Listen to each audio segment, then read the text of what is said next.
Hi, and welcome to Cryptosis. My name's Rusty G, and this week it's just me and Shane. Shane, the other half, known as Mr. Carter, the man from the SC. How's it going this week? Hey, what's up, Rusty? Not much.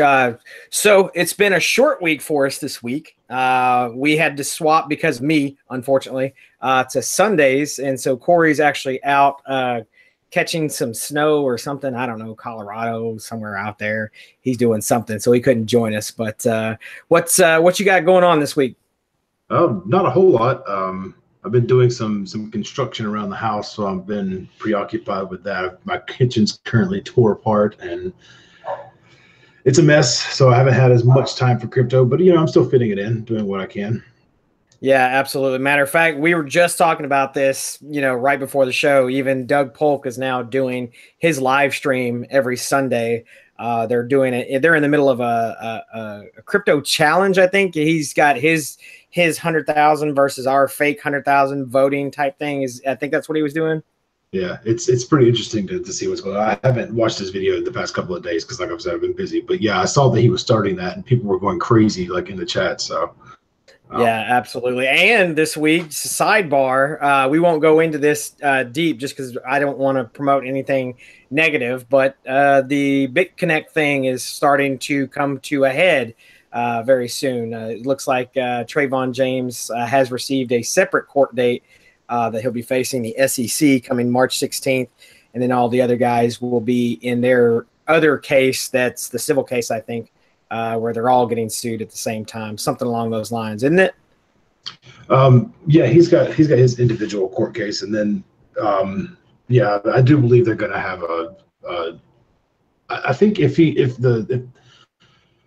I've got mixed feelings on this, but I think that if his court case goes through and he's found not guilty, that he will pretty much be out of the next court battle, because I believe they're trying to go after more of like the heads of BitConnect.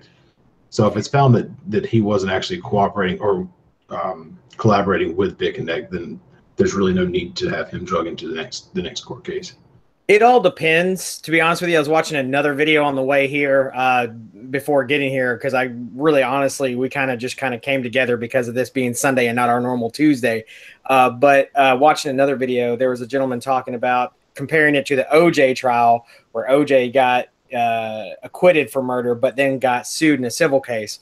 So he was thinking more along the lines, well, if Trayvon doesn't get in trouble in the big SEC case, he still can be dragged into the civil case and still be part of the larger lawsuit and still be sued for however much, whatever they decide. So it'll be interesting to say the least. I'm just glad to have him out of the game.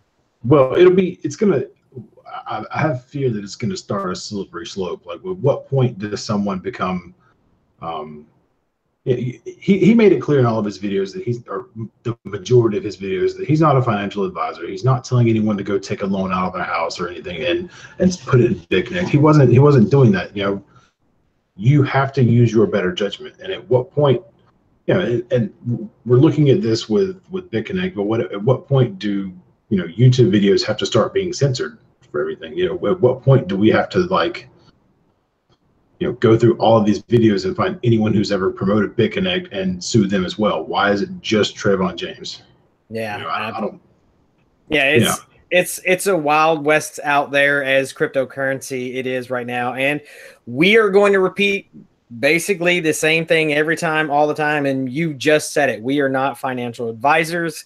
We are not anyone telling you to go and do anything at all. We are more for the information, the news, the ability to give you the tools to be able to go through and decide what you want to decide on.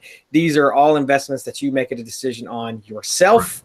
We are just here to talk about the news and information that comes along with those. We are not telling you to do anything, because we do not have any security license, any financial license of any sort, any kind. We are not here for that. We are just here for the information. So all of that aside. Well, one more thing. When we started this whole deal, we were talking about, Shane could talk about trading signals and stuff. And,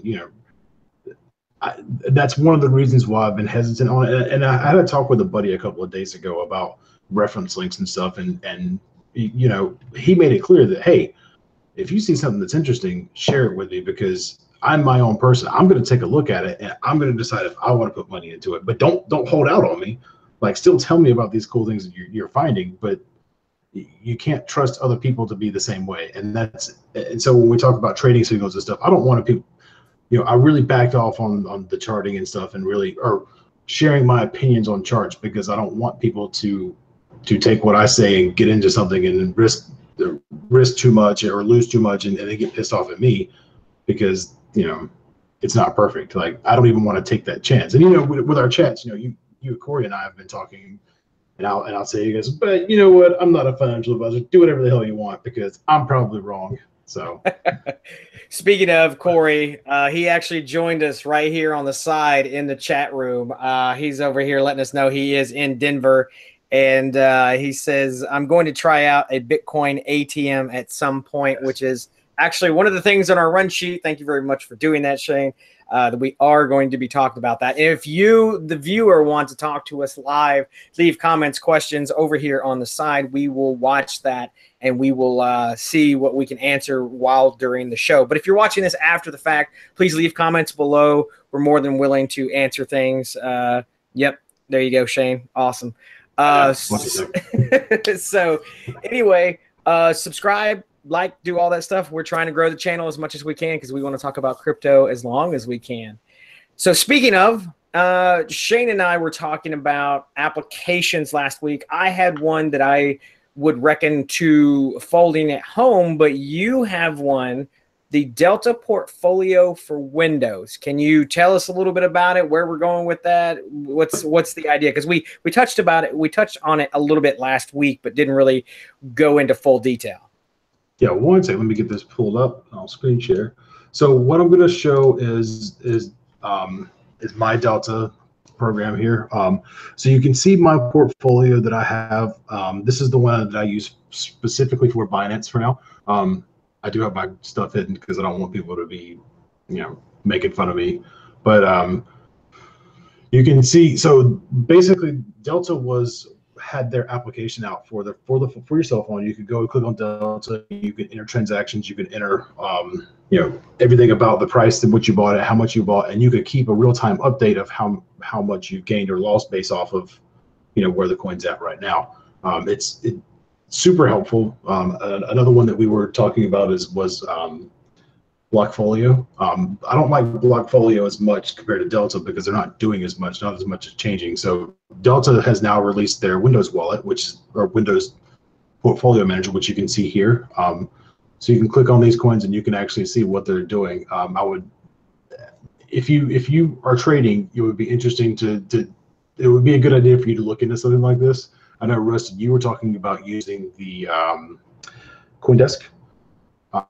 So this is another way of doing it that's not, it's free. You can play around with it and you don't have to be at your desk to really enter everything. Now you can do it from your phone or your desk if you're at your computer working. So awesome. Yeah, I like to see that. That's really cool. You can change yeah. So like you can see here, my portfolio balance is down 89%, which, with the coins that I'm holding, they're all going through a cycle. And, some of these I've pulled out of pulled out of Binance, like ARC, for example. I've got ARC sitting on the wallet, gaining ARC and stuff. And some of these I believe in their projects, so I don't mind holding them long term. Cardano's down significantly, 53%. So those are a pretty big drag on my account as well. So yeah, and it's going to be one of those things that per every portfolio, whether it's stocks, whether it's bonds, whether it's crypto, whether it's whatever, there's always going to be those ups and downs and things like that. And you have to look at it from a long-term vision, not so much a short-term. Like I was explaining this to some people at work because, and I think I told you guys this in our chat during the week, was you can now purchase Bitcoin through the Cash app, which is, I think, Square Up or Square something. I think it's related to Square Up or it's a partner of Square Up. But anyway, you can now purchase Bitcoin through their Cash app and then have a balance within your Cash app. Now, I'm not sure if it's the 7-day delay like there is with Coinbase or with GDAX being the sister website. But it was interesting because one of the girls, I think, put $25 in. $25 at this point is like throwing a penny in a pond full of quarters, nickels, and dimes and whatever. You know, so what that you went up 8 cents? So what, you know, but I understand because someone in that particular position maybe can't afford that. So I'm not making fun of her, but it's just funny because you're like, oh, that's cute, $25. That's, you know, so I'm a little bit more heavily invested. I don't mind sharing my screens and my numbers and things like that because mine's even also pennies. I put in $1,000 back in November, and I actually posted this on my personal website and kind of tracking the growth month over month to see where it is. I'm almost at 3 times the amount that I originally received, but it's just funny to watch people that have never been in finance in any shape, form, or fashion to all of a sudden, oh, look, I went up by 3 cents, or hey, I went up by 8 cents, or, you know, whatever. And so it's like, yeah, that's great. Talk to me when you have $1,000 or more, or $10,000 or more. I guess it's a different mindset. So you have to have a completely different mindset. So don't worry about the small ups and downs, wouldn't you say? Right. No, for sure. I'm never going to sit here and bash someone for what they have in their account, because it's different for everyone. It all depends on what you're to lose, and thing goes south completely. So personally, for me, you know, I've got a budget. You know, I'm now putting money into this every paycheck, and building up a little cash, so that if I see a good opportunity, I want to have the money available to go ahead and pull the trigger and not have to wait these, you know, stupid. So, you know, I'm not gonna bash someone because the idea is getting people to start thinking about crypto, start thinking about the next thing coming, because Fed coin's on its way, whether you like it or not. So if you start getting into this game and start understanding that, hey, this is changing the money and allowing for future growth. You know, I believe that, you know, once knowledge and learning ceases to exist, you're basically dead. So, you know, when people start changing, you know, who's to say that she doesn't go put $1,000 into it tomorrow? You know, once she sees that, oh, you know, I can start playing around. But I do like to challenge people in saying that, you know, you're not going to learn anything about yourself and how you're going to be able to trade until you put money in there that's actually a risk.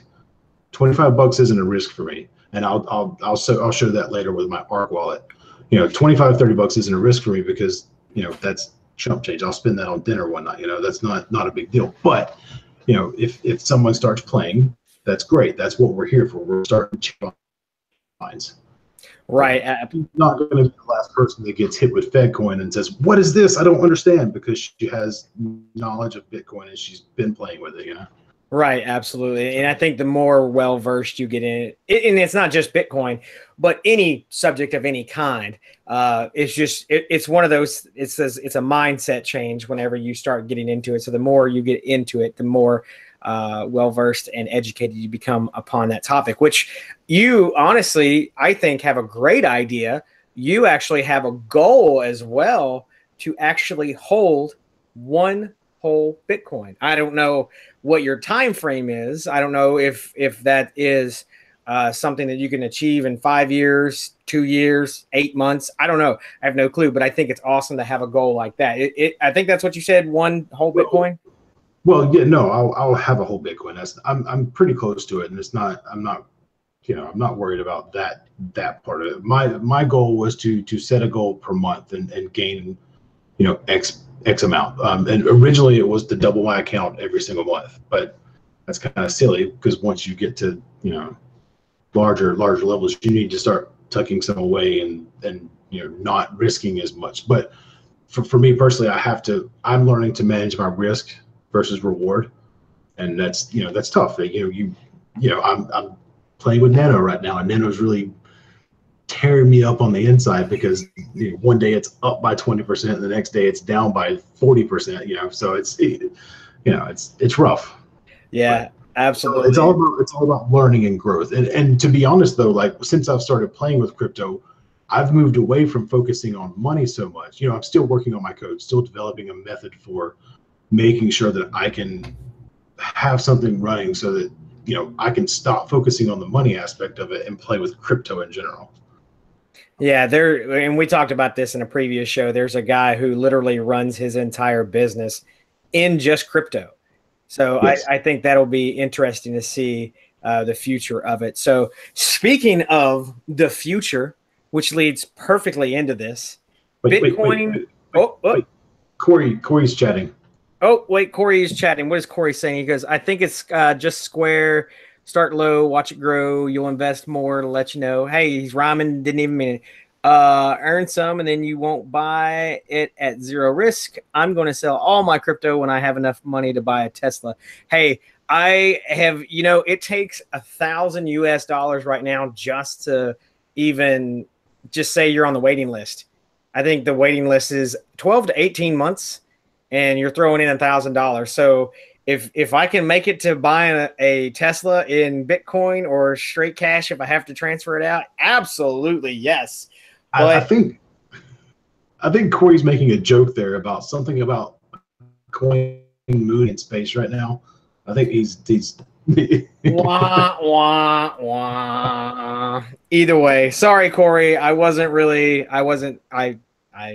doing what I was supposed to be doing, paying attention to the chat. So to the moon we go. Anyway. What he's saying though is also with the zero risk thing, so earn it. So there's things that you can do like with the faucets and stuff that we talked about before. So yeah, there are ways of earning, but it's not much. So yeah, and I think he actually shared a screenshot where he actually just got a payout this week. This past week. Which one? I've seen 2 or 3 that he sent us. Do you remember which one that was? So Coinbase. No, I'm sorry. Coinpot changed their withdrawal limit. So since the transaction fees have come down on Bitcoin, you had to have a minimum of 100,000 satoshis to withdraw Bitcoin. So he ended up, since that dropped, he was able to withdraw. And I think he ended up selling everything to Bitcoin so he could get that 100,000, or trading everything to Bitcoin so he could get the 100,000 to get it out of there. Okay. Yeah, that's fine. Corey, you can explain in more detail.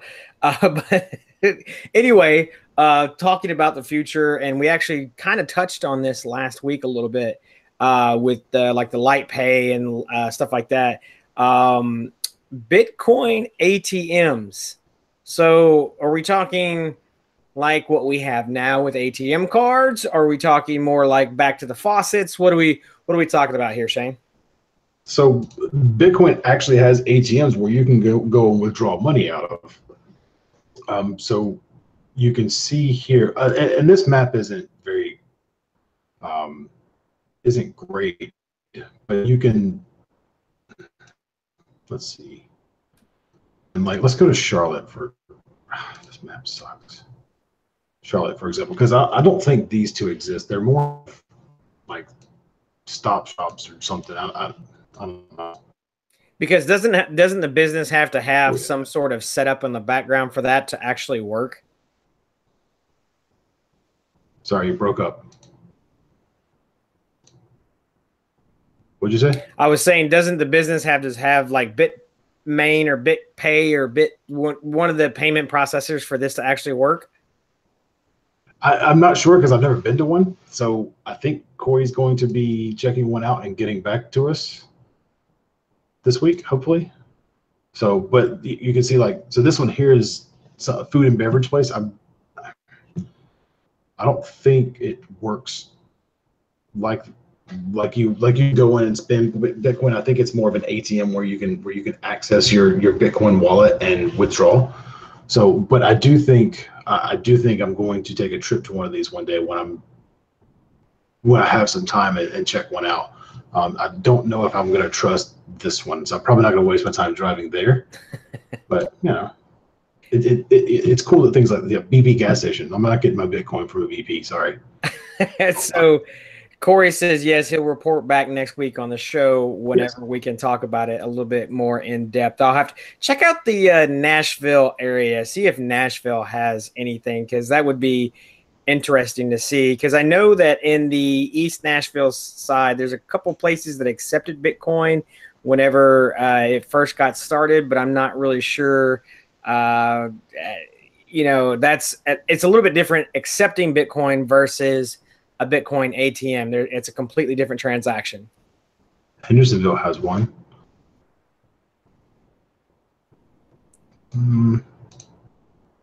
What was that blue one there? You showed the one up in Hendersonville. What was the blue one? It was that was just showing that there were several there. So CoinSource, Zmart. So we'll have to get some more info. Screenshot that one for me, send it to me, or send me the link to this website. It looks like Coin ATM Radar, because that one, yeah, I see a couple addresses that I can actually make it to when I head back to Nashville. But this was brought up at one of our Zencash meetings the other day, and I thought it was pretty cool. We didn't have much information. We were discussing driving out there one weekend and taking a look at it, but I thought that was pretty interesting. So, and now that Corey's out and about, and he's in a location where he could check something like that out. Maybe we can get a news scoop for the future. Yeah, Corey's asking. He says, "I wonder if you can deposit Bitcoin and get cash out, or vice versa." It would be very interesting to see, because I mean, on one of those you pulled up, it actually had a little checkbox for fiat to crypto. So I think that was interesting to see. Is it like a bank where I can go in and trade money for said other currency? Doing a foreign exchange, where instead of it being a foreign exchange, it's a crypto exchange. And then comes the question: is it market price at the end of the previous day? Is it current market value? What is it? Because with crypto being so volatile at this point in time, you still kind of want to know what that number is. Yeah, and whether the tax implication is going to be on that as well. How do you keep up with it? So yeah, because we're starting to see the taxes for this year, right? I'm sorry, what? We're going to start seeing the tax thing pop up this year, right? Yes. I think as we discussed last time we talked, it's going to be interesting to see what happens when Bitcoin slows down a little bit. If it stops bouncing, $2,000 or $3,000 a day, maybe this could be something we could play with. Yeah, and that was one of the reasons why another reason why people wouldn't get involved outside of the bad news that comes in with cryptocurrency. Yeah. But, the ups and downs, we can count on the US dollar being worth, as we as Americans say, the US dollar being worth that dollar. You can't really say that with Bitcoin, because it might be worth $12,000 tomorrow because, markets. Yeah. Some people have issues like actually understanding what the value of Bitcoin is. Like when you look at the Bitcoin value, you see the 8 zeros behind it. Like they don't understand the idea of Satoshis like we do: millions, thousands, hundreds, pennies, nickels, dimes, cents. So if you can understand that Satoshis are cents, basically you're pretty much so. Absolutely. So back to the bad news. And not really bad news in a sense. So last week we reported about Poloniex, whatever, being purchased for $400 million. And then earlier this week, was it yesterday, maybe Friday even? I think you sent us a message about what had happened. I didn't get into the details of it because I was like, I don't know. So tell us a little bit about it. I don't use Polo. Not my chair, not my problem. That's what I say. So unfortunately, I was eating dinner during this time. My dad come into town, and we took him out to dinner and stuff. And I get a message. I think Corey was actually the one that posted it from BTC Venom's Discord channel. It said that information's been stolen. They're going to release all this information tomorrow. And I kind of spit my food out on the table real quick and started, cell phoning away. Thumbs bleeding and everything, and come to find out, Poloniex, supposedly the Poloniex website was hacked. But what I think happened was there's an imposter application in the Google Play Store for Poloniex, and people have been downloading it thinking that it's the real app. But there's no app for Poloniex. It's web-based only. So I think people were signing up and entering their information there, and those people have their information stolen because it's not real. It's someone else is running it. So I'd proceed with caution. I moved a couple of coins around, sold some coins, and this and that, and kind of prepared and took a couple of hits here and there that I didn't want to take. But I prepared myself for it happening, and going to find out nothing happened that I know of. So the Poloniex obviously denied it on Twitter and Facebook and everything, everywhere that they could. There's several notifications up on their website showing that it's not real. But they did make mention of the app in the Play Store. So if you have that app, sorry, stop using it now. I don't use it. I've never even seen it, so I don't know anything other than that.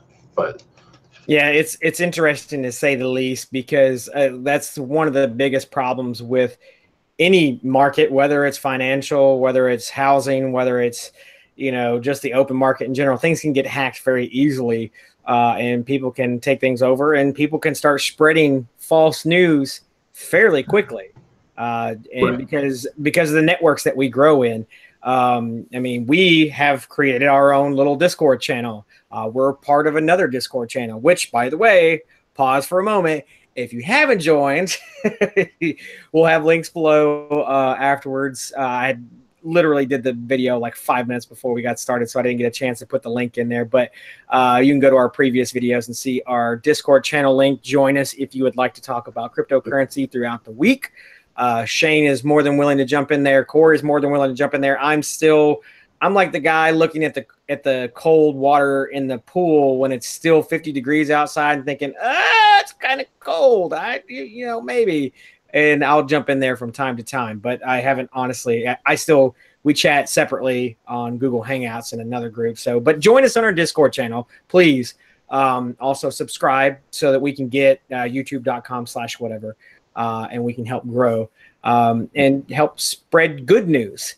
But speaking of hacks, I wanted to throw this one in before we move on to the next one. This only because this is another developer thing, a website in which developers use a lot for posting a lot of their work when it comes to different applications that they want to build. It's very huge, actually. It's one of the largest websites when it comes to applications. GitHub. This last week, they survived one of the largest DDoS attacks ever recorded when it comes to history of hacks.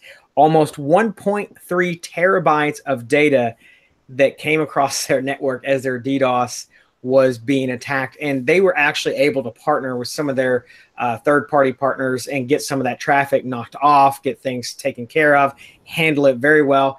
And it was not completely just a drop in the bucket type thing, and no one noticed it. I mean, it was a little bit, but not much. It was more like a hiccup. So it's interesting to say the least, because it's funny how people get attacked and their websites go down or whatever. But to see one of the largest ones get hacked, quote unquote, and not really even hacked, it was just a DDoS attack, and they survived it fairly well from what I read. I'm not a GitHub user. I'm not a developer in any shape, form, or fashion. But from what I've read, everything looks like it was great. Did you read anything about it? Yeah, it was actually up on Wired. It happened Wednesday this last week. It was absolutely ridiculous how much. There's a whole article about it specifically. GitHub survived the biggest DDoS ever recorded, and there's a good little read on it. I recommend just for if you're a developer or an application person. It's just interesting to read. I thought it was fairly interesting to read. It was outside of the cryptocurrency world, but there are some crypto people creating applications and putting things on there for that. Specifically, the one that I need to talk about, but I can't find my link for the close to folding at home application that I wanted to talk about, but I haven't had a chance to download. The guy sent me the link, and for some odd reason, I can't find it. So I feel bad. I need to go back and find that. But anyway. Well, this is another chance for you to take a look at your strategy and what you do. There are ways around these websites going down and getting hacked, and then move your coins off to a wallet, keeping these coins off of exchange for just in case they go down, or if you want to send them to a different exchange for, if you see the price is different here than it was there, or you can arbitrage if you need to, but moving your coins off of wallets and getting them, or moving your coins off of exchanges, getting them to safe places, and how quickly can you do it? And that's what I was sitting here. That's what I was thinking at dinner. Oh crap! I got some coins on there. What do I do? Because I'm at dinner. I don't have access to my wallets. What do I do? But then I just tucked my phone away, finished my dinner, and wait until I got home. Because if it were going to happen right then, I would have already been in trouble. So yeah. So you learn yourself, learn how it's going to affect you, and have a plan for if something like that happens, because it's probably going to happen. We're in an atmosphere where things like this do happen. So make a plan, stick to that plan. Absolutely. So more bad news aside, you have the next little section here, and I honestly have no idea anything about this one. Yes. So yes. you're gonna have to take the reins on this. It's called BlockMason Creek Protocol. If you are a user on Binance, you may see that you have some BlockMason Credit Protocol now, so BCPT. It's actually pretty interesting. I just started reading about it. I just noticed that I had some last night. So they ended up doing an airdrop with Binance. Where did it go? Yep, here. Oh, that's the white paper. So if you have, or if you were in the top 100 or 500,000 accounts, you're accredited with 3 block coins, or three BCPTs. So you can see here. So based off of your BNB size. So I started doing some digging before we had our video to see what this deal was, what's going on, what are we looking at here, why do we have this? So the chart real quick, and you can see that the chart's pretty crazy. It's up and down, and this is part of my code has been showing me that this has been moving. So I've been watching it, but I haven't been studying it because my code doesn't take into account what the coin is or what it does. It just takes into account price and different variables.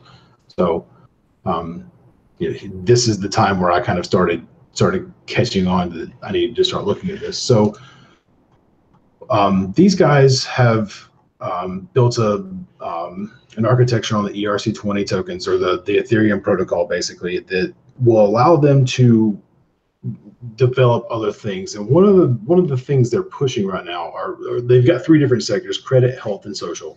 But one of the big things they're pushing right now is the credit portion of it. So LNDR, lending or lender, is their biggest their big mover right now. So what this is going to do is it's going to allow people an easy way to keep track of who owes you what, and when or where. So you're going to have an application that you can log into, and you can have the sender and receiver both, confirm that, this is the amount, this is what you're going to owe me, because, we're out to dinner and I pay for dinner. You can just hit me back later. I did that through college. Lots of times people did it for me, and you would pay them back. And I don't think there's anything else out there like this that I know of off the top of my head. So this is actually pretty interesting. So you can keep track with your friends and stuff, and you can actually send them money. And the idea is that in the future, they're going to allow you to loan out Dash, Litecoin, Bitcoin, and Ethereum in the future. Not yet. So I did watch this little cute video, but it didn't tell you a whole lot. So this is their announcement, and I had their white paper here that I started reading through a little bit. So if you get some time, check it out. But you may see that if you're on Binance, you have 3 BCPTs now, which is pretty cool. Yeah, so tell us a little bit about airdrops, because I've stayed away from 2 main big things that are in the cryptocurrency now that I'm seeing a lot of. And I honestly, one is Telegram, and I think that's a social talking app, kind of like Discord, I think, if I understand it correctly. And then airdrop, I've heard it like 18,000 times, but I have yet to even, because that's the other thing that I get on my Earn account is, hey, we're doing an airdrop, da da da da da. Can you tell us a little bit about that? Because maybe, like me, I have no clue. So airdrops are just a way for people. So when these companies will develop a new coin, the biggest one that comes to mind is Bitcoin Private right now. They'll develop a new coin. They'll create a fork off of a certain Bitcoin, for example, or Z Classic, which in the event of Bitcoin Private. So basically, what they'll do is they'll say, we're going to fork this coin. So in a way to make sure that you're compensated. So for just in case the price falls on the old coin, we're going to compensate you by giving you a 1 to X ratio, X being whatever value they deem is appropriate. So another one in the past, SegWit was going to have an airdrop basically. So however many Bitcoins you got, you're going to get a 1-to-1 ratio of SegWit whenever it came out.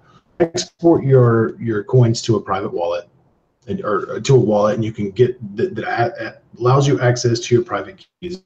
You can take them and give them to this company, and they'll say, okay, you actually had this amount at this time when the snapshot or the digital record of who owned what, or where things were and how things were at the time, at a specific time.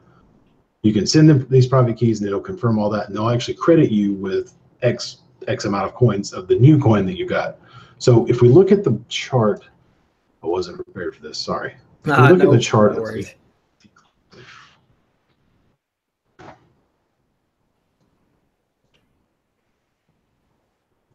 right, so this is and around this time, everyone started or a Bitcoin Private creator started announcing that they were going to be forking Z Classic into Bitcoin Private here.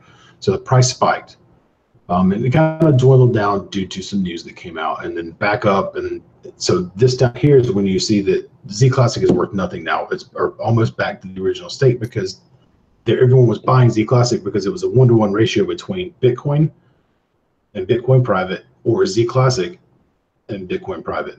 So the idea was that Z Classic was significantly cheaper than Bitcoin.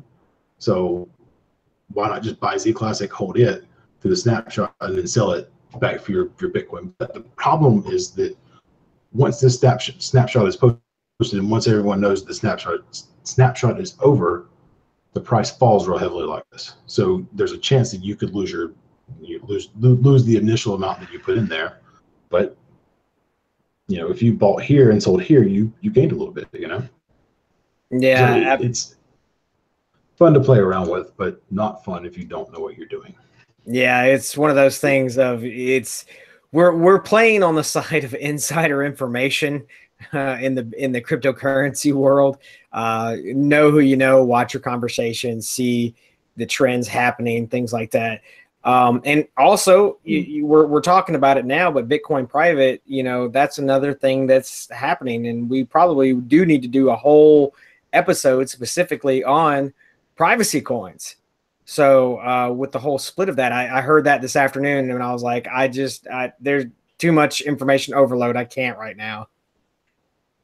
We're playing off insider information, but we don't have insider information. Just to make that clear, I didn't get any information about this. I have some Bitcoin sitting on a private wallet or a wallet, so I might give up those private keys to get some Bitcoin Private in the future. But right now, I'm going to let it chill for a bit. But if you look at stocks, I say stocks specifically because it's big. You've got people. A lot of people think that when announcements come out for stock people for companies who have lots of stocks, when those announcements come out, everyone who's going to make enough stocks have already made that money. They've already made a move. They've already created a position somewhere to get their money. When the stock comes out, things are going to kind of go haywire. Or when the price changes, when the announcement comes out and the stock price changes, then it's not guaranteed money anymore. And that's the way I look at it. So there's insider information, and if you can get that information or recognize that information has come out, you can stand to make a little bit of money. But the average stuff like that. Yeah, absolutely. And I didn't mean to make it in that general direction. It's just one of those things that, there was information, I think, probably about Coinbase right before they released Bitcoin Cash onto Coinbase. And I'm sure there were probably some employees, it's going to happen. It's human nature. Hey, I know a little bit about something that might happen, so I'm going to go ahead and do this, make my money. and then move on. And then, you know, so, I mean, that style of thing will happen no matter whether there's, you know, regulation on it or not. We saw that with the housing, you know, boom. We're probably going to see a little bit more of it in the cryptocurrency world. So it's, you know, we even talked about it too. Like, you know, with my business, there are certain big name companies that are, you know, vying for position. They want their product fast. They want it quick because they're on the leading edge of this money, this new technology or new things that they're going to produce, and they want to be the first one to get their stuff so they can produce that product first. Yeah, and it's the future of this entire market is just going to be interesting to say the least. Again, like you said before, we've got to get people under the umbrella and then understanding the cents versus dollars, Satoshi versus Bitcoin, whatever, you know, Litecoin, Ethereum, whatever, you know, whatever it is that you're purchasing, to kind of get that understanding. So it'll be an interesting to say the least. So outside of all of that, the next in line on our run sheet, again, thank you, Shane, for doing this. The ARC wallet update. So we talked about this last week. This is staking coins, doing where you're doing delegation to another person inside the network that could be doing something. And we actually spoke for I think a little over an hour, and you guys probably even went a little bit longer after me because I was just tired, but talked a little bit about it in length about, you know, what the ARC application is doing in the background and how we can go through and set a delegate to go through and do our purchases and everything. I think we found out that maybe we are still waiting on payouts. Is that what we're waiting on? Yeah. Yeah. So I'll show that. Yeah, whatever. I don't think my delegate cares very much. So, so this is my ARC client here. You can see that I've got 8.5 ARC. So I didn't want to go head first into this, so I bought just a couple of ARC just to play around with and moved them over here just to make sure that I was going to get payouts and that things were going to work accordingly. But I noticed that this date here, I stopped getting payouts, and I kind of got a little nervous because it takes one ARC to vote and unvote for a delegate, or one ARC each time. So I spent one ARC voting for my current delegate, and if I change delegates, I would lose one ARC unvoting, and then I would lose another ARC voting for someone else. So I didn't really want to do that. So my point behind this was to say that I ended up contacting my delegate and through the ARC Slack, and actually got a response from them, and they told me what was going on. Basically, I don't have enough ARC in there right now to get a payout every day. The payout based off of how much you're going to get. What? Yeah, yours is messed up, Rusty. So I'm going to show my screen just for balance, so you can kind of see. Oh, whoops! I'm sorry. You did say that. Out. Yep, I'm correcting that now. Are you able to see it now? You should be able to see. Maybe I have to close the application and open it back up. Hold on. There it goes. Okay. So mine is a little bit different. It is, I had 3.41, and I used my one vote. So you and I actually ended up with the same delegate, and I honestly don't even know how, because I literally just, I kind of like did the spin the wheel thing and just like, all right, this one looks good. Let's click on it, blah, blah, blah. I think I got it. So I have none of what you have. And so do I need to reach out to the same person and be like, hey, what's going on? Or like, do I need to vote more or what? So what's going on with your wallet is your vote didn't go toward the delegate, your vote went to vote. So you pretty much lost that one ARC. So you're going to have to unvote, which is going to cost you an ARC, and then vote for someone else, which is going to cost you another ARC. So you're going to be better off just going ahead and buying some more ARC and putting it in there before you're going to start getting payouts of any kind. Okay, so what we're saying is that I threw some money down a toilet and watched it spin away in a long, drawn-out process. Yes, essentially. Awesome. Well, then I will turn off my screen sharing because that doesn't make me feel any better about this week whatsoever. So we'll talk about it again after the show. So but this is because you got to understand how you're sending stuff and how you're sending coins and where you're sending coins. So you send it to Vote, which is non-existent. So we might be able to figure something out and get that one ARC back, but I doubt it. So we will figure that out. But my point behind talking about ARC was to say that I reached out to my delegate. I got a response. That I wanted, and he even tipped me a little bit, which was, I'm not saying go talk to him because it would tip you, but I'm saying that it was nice that the delegate was responsive and gave me the answer that I wanted and took the time to talk to me. So that's all. If you're questioning ARC, it's fairly legit.